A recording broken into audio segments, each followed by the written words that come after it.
beg for the light, but the dark took your side. Every wound, every scar, I carved them inside. And I'll be the voice you can never deny. Fall into the fire, let me hold your pain. Dance with the shadows, bleed in my rain. There is no escape from the chains that I made. You are mine forever, in the grave we remain. When you were weak, I whispered your name, fed you my lies, till you drowned in the flame. Love when you cry, when you curse at the skies, 'cause I am the reason, the hope in you die. Can't hide, I live in your head. I'm the death in your life. I am the hand that keeps pulling you under. I am the storm and the silence of thunder. Your prayers are wasted, your soul is undone. I win every battle, I've already won. Fall into the fire, let me hold your pain. Dance with the shadows, bleed in my rain. There is no escape from the chains that I made. You are mine forever, in the grave we remain. Whisper my name when you're broken inside. I'll answer quicker than the God you can't find. In the end, every choice, it was all by design. Your soul is my trophy, eternally mine.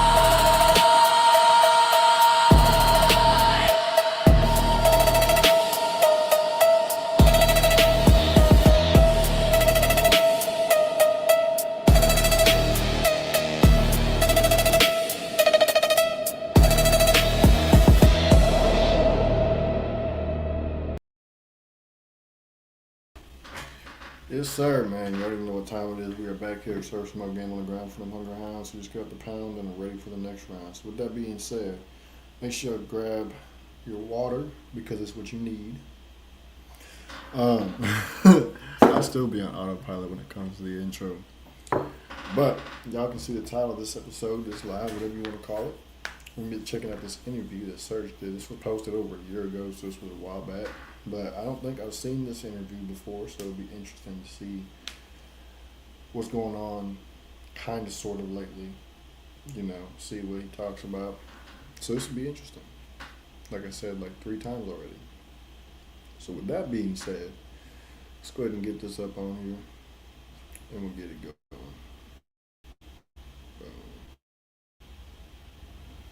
Change the playback speed on this a little bit.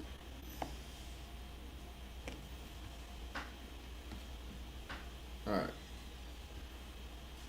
Add that. Change that. Go. Alright, let's get it, man. When you're creating, whether it's music or art or any version of creativity or writing, you have to be present. And that presence, that awareness is a walking meditation. Simply. There have been many times on stage where you kind of get lost in the moment and you don't know where you are, you don't know who you are. You're just living the music, you're within the music. And that is the most beautiful and honest form of the art's expression. That is a part of you and you are a part of it. But there are times where you're completely lost. And in those lost moments, that clarity, that honesty is unique. Conversations. So good for being here. Good seeing you. You were on the Soul Pancake and now you're on the Soul Boom. I'm on the Soul Train. Soul Train. That's a little bit different. Yeah, I remember it. Don Cornelius. That's right. Describe that space between the sacred silence and sleep. Oh, well, let's just start with that, shall we? Am I the first to ask that question? Yes. Okay. But it's also the first question, so it's like... Right, you know, it's you out of just the like, gate. yeah, knock me on the head with a bat. That lyric always hits me. I love System of a Down, always have. You guys came out of the gate and just were like, what the hell is this? You know, it really was chop suey. It was kind of this amalgamation of metal and Armenian folk music and searingly personal and alternative, some Nirvana sprinkled in there, and Totally. a lot of Rage Against the Machine. And it was such a revelation. And I remember speaking to a young Baha'i kid, and I was like, and he was like an artist, and he's like, what should I do? I'm a Baha'i. I want to make the world a better place and be a good Baha'i, and I want to be an artist. And I was like, you know what you should do? You're a musician, right? We need a Baha'i System of a Down. That's what we need. Go do that. Nice. I don't think he listened to me, but I'll never I forget. have a lot of Baha'i friends in LA, a lot of Iranian Baha'i friends. Right. And a lot of them are artists, actually. My friend Azam Ali and Keith Azami, and, it's quite interesting. Yeah. In fact, in New Zealand, the house that I'm getting totally away from your question, but we bought the house from a Baha'i man who was from Holland. Very, very interesting. Anyway, to answer your question, sacred silence alludes to Native American understanding of spirituality, and it's the place that you go to if you meditate, and everything is lost and everything is found through the different veils of the sacred silence. And so it's a special place of meditation, I guess, if you will. I read a lot of Tom Brown Jr. books. I don't know if you ever read them. No. Tom Brown was like a survivalist. He wrote a series of books about his grandfather, would-be grandfather, who was basically a sage, a Native American sage, and just the whole spirituality of Native American world, living within the confines of nature, as part of nature, and sleep. We know what sleep is. So somewhere in between, is it's a beautiful thing, because I think when people go to sleep, and is it called REM sleep? Yeah. When that REM kicks sleep, in, yeah. there's a moment where you're meditating and you just don't know it. It refers to that moment, that specific, unique moment. Are you able to find sacred silence in your life? It's hard for me. With kids? Get out of here. Sometimes less than usual, less than before. I mean, I think before having, and I'm being totally honest, before having a family and kids, I had more time to meditate, I feel like, and sit down, and had a more regimented schedule, not just of work, but meditation. Now I wake up, and, I had a friend who basically goes, when I wake up, I roll really fast so nobody punches me in the face, like roll out of bed, so somewhere in between that and before, but no, I do make time whenever I can, especially when I really feel I need it, because I know the benefits of it. I've been meditating for many years. When I meditate, I'm more myself. That's a good way of putting it. And I frankly, now that we're having this conversation, I feel like I want to change the name of meditation to sacred silence. I want to make time for some sacred silence. I like that. I like that too. I think people can maybe identify with that, in a more meaningful, richer way. Years ago, I started really looking into indigenous cultures and their belief systems, whether it's Maori or Because you spent part of your year you spent in New Zealand. In New Zealand, So yeah. So Maori, Aboriginal, Australian, Native American, North, South America, and the more I read, the more I realized that they are very much linked to each other, even though these societies never physically met each other because there was not that type of transportation at the time. They all lived within the confines of nature. They all had these incredible spiritual knowledge, this kind of, whether it's a shaman being able to kind of see into the future or hear things, or, there's just like this incredible world of intuitive resonance that used to be a part of our basic existence. Before we really gave power to knowledge and left brain kind of development, which also is great. I actually hate the word God. I love the word. I love the combination of the spirit that moves through all things and creator. It kind of just makes more sense, and that's Native American. That's and that I want. Let's stay on this for a little bit, because that was really important to my journey as well. And in my first book, The Bassoon King, I talk about Wakantanka, the Lakota idea of the great mystery. And I really couldn't get with God. God was just too loaded for me. Yeah. But Wakantanka, the great mystery, this force that rides through all things, that this cosmic energy that's beyond time and space and is inherent in nature and has zero personification. And I think that's one of the things. There's so much that we could learn from indigenous spirituality, but one of the things is that a higher power or creator or creative force, it's never a dude. No. It's never just like a guy. It's never Zeus, No. And I call it in Soul Boom Sky Daddy. It's never like a Sky Daddy. It is like the Great Father, but it's not pictured as like a guy with an agenda. Right. I think monotheism brought that whole paternalistic worldview. Yeah. Right. Like, and even before then, you're right. Whether it's the 12 gods of Sumer or 12 gods of Greeks or the Romans, it was very much based on that. My friend Reza Aslan, who I had a podcast with, Metaphysical Milkshake, he wrote a book on God, and his conclusion is we should all be pantheists, because he said actually that's the most true form of worship, is to see God in the sun and to worship the God of the trees or the wind or the God of the ocean or the God of time or light or what have you. But in all the pantheistic, religious viewpoints, that was never, the goal wasn't like, I'm going to worship the sun and you worship the ocean. These are all facets of one kind of creative force. Absolutely. And in monotheism basically created devils out of the other gods because they wanted to convince everyone there was one God. So, but it was hard because the farmers prayed for rain, right? To the specific God related to that. And they're like, no more raining, no more praying to that God. That's not going to help you. He's a devil. And what's the devil? Very interesting. If you look at the whole kind of progression of religion and spirituality throughout the ages, which you cover really well in your book. It's very, very interesting. I like how you draw parallels in your book too, with the quotes that you do from each of them based on specific ideas, be it love or, any other moral, kind of issue. Is prayer ever part of your sacred silence, or is it just contemplation? I've kind of over time developed a unique meditation technique that encompasses prayer. It encompasses gratitude, like giving gratitude in the mornings, especially body awareness, and transcendental meditation. It's like a mixed thing. And you should patent that. You could make some coin, bro. Make some coin, right? That total antithesis to spirituality. Perfect. Thank you. How do I cash in? Yeah. So it's just whatever works for each person. I think. What does the prayer component of that practice look like? I'm just intrigued because visualization. Okay. To me, the power of prayer is visualization. It's aiming to be a better version of yourself for everyone around you and the planet. That's literally it. In the Baha'i Faith, there's a quote that I've used quite a bit in interviews, and it's about how art is the same as prayer. So the idea that prayer is service, prayer is acts of kindness, prayer is connection, and prayer is invention. And part of invention, because you're emulating that great creative divine force of creating the universe out of nothing. The fashioner is one of the titles of God. And when you fashion, because you do a lot of fashioning. So you fashion poetry. You've even got jewelry now. Is that right? I used to, yeah. Okay. I have. You've done poetry, you've done jewelry, certainly songwriting, painting, and now books as well. But this act of emulation of that divine spark by where there was nothing, then there is something beautiful and lively and transportive and narrative. And these are divine aspects of that creative force. And we both know that when we're in the midst of one of these creative activities, we are completely lost to the universe, and it's a form of meditation itself, right? You lose time. When you paint, like when I paint, I'm completely just lost because I'm so hyper focused on what I'm doing, and my arms are moving by themselves, and you're doing all this stuff. And then when you stop and you're done, you look at the time, that time's just like disappeared. It just went by. And same with music, same with all of it. And again, the creator, right? The creator is a part of us. We are also creating.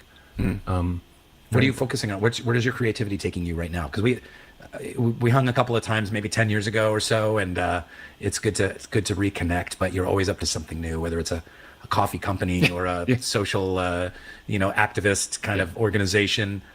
Where is your energy taking you right now? It's pretty interspersed over many disciplines in terms of creativity. One is a lot of film scoring, film and TV scoring. Oh, wow. I've been doing that for a decade plus, and I've got 2 indie films I'm working on right now and a major streamer series. I've done a bunch of those over the years with some director friends, and I really enjoy that because it just to be creative within limitations is it's a special thing for me because I've always been creative without limitations, So for me, it's just a way of like really realizing someone else's vision, but doing it creatively.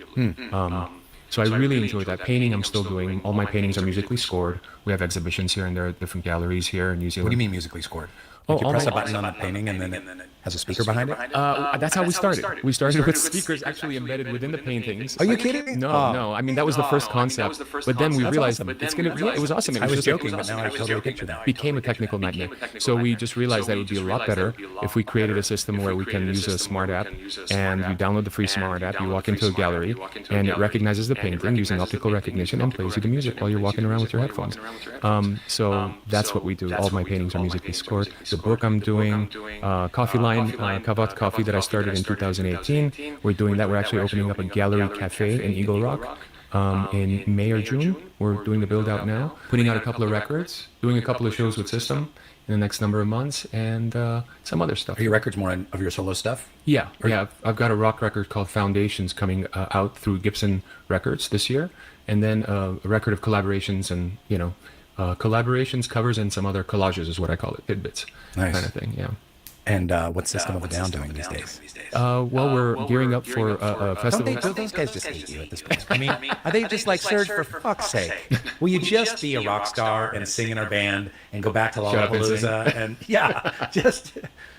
just sing, you demonic pretty boy. Yeah. Well, I'm not a pretty boy, but thanks for the compliment. Demonic? No. Demonic pretty boy. That's how I qualified it. It's very high quality and qualified. No, I know that's a loaded topic. That's been a big topic for 20 years. Read the book. No, it is a loaded topic, but it's also not. When it comes to truthfulness, it's actually very simple. And going back, having to do with the band, we've had incredible, unexpected success as a very far-flung kind of progressive metal band. With our Toxicity record in 2001 and touring and doing what we did.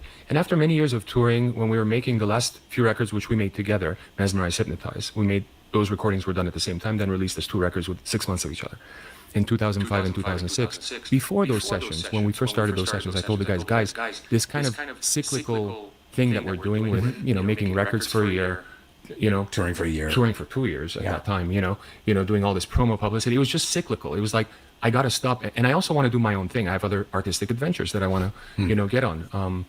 Part of it was we had so much creativity and input coming into the band, specifically with Darren's songwriting and me wanting to bring in music as well. Because over time, he became a better lyricist and I became a better musical songwriter, a better composer. So it became kind of like a push and pull, which is really good for bands actually, because it's a yin and yang kind of thing. Two strong creative forces. And it has broken up so many bands. And it has also broken apart. So before Mesmerize, Hypnotize, I basically told the guys, listen, I'd like to take a hiatus. I'm not saying I never want to do this, but I'm saying I can't do this right now anymore, right? And I want to do my own thing and also take time off and have a life, and all of that stuff. It wasn't taken well at the time. I won't get into that. But years later, we started touring again in 2011, and it became a fun thing, because it left kind of nothing was totally resolved creatively, but it became a fun thing because we at least put everything to the side and said, look, we're friends, we're brothers, we've known each other for a long time, we still respect and love each other. Let's go have fun and tour together. And we've been doing that since, not as much as they would like, let's say, or I'm not going to speak for each and every person of the band, because that wouldn't be fair of me either. But generally, I'm the least person that wants to tour. Part of that is physical, because it's tiring. I've done it for 20, 25 years.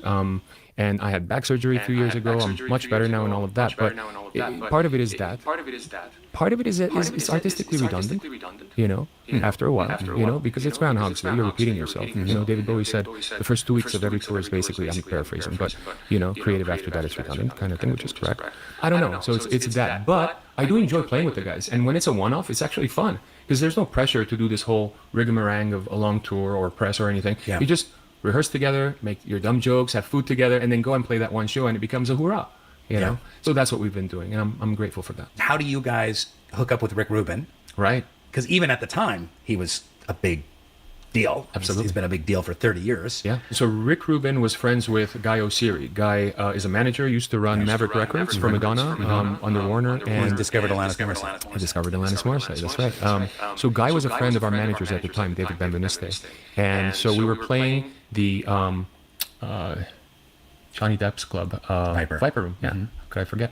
So we're playing the Viper Room, and he gets a call saying, oh, Guy and Rick might come by, or Rick might come by, and we're like, when? Like, we're about to go on, and we want to make sure he's there. So we kind of delay our set, until Rick comes, and surely enough, he came. And that night, he brought Tom Morello with him. Whoa. Which I didn't know until later. Yeah. Because I remember Tom saying, I was there at the Viper Room, right? I'm like, no shit.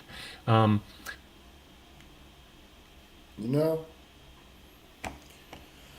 curious, honestly. I wonder what SERJ believes in as far as, spirituality goes.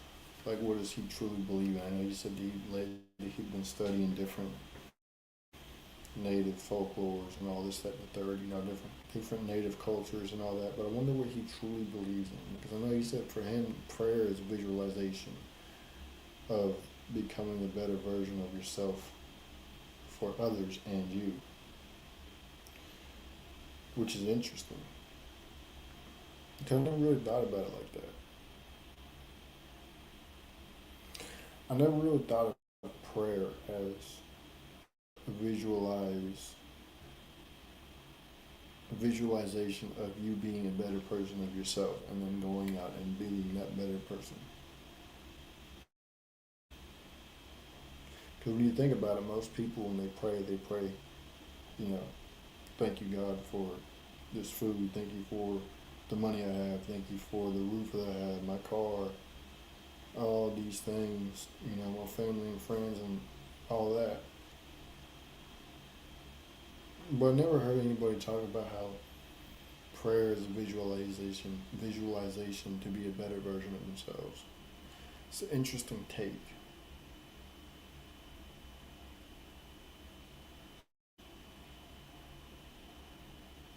And it's crazy when he said, I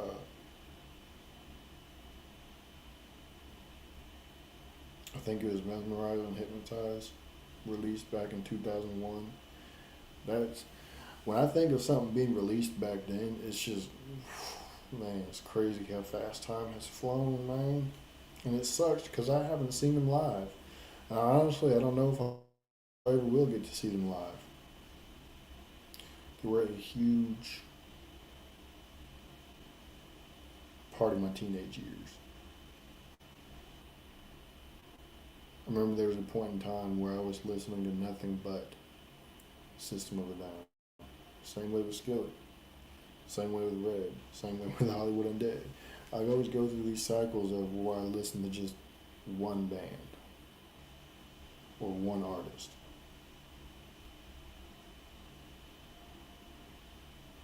It would be cool to see them live though, before they retire.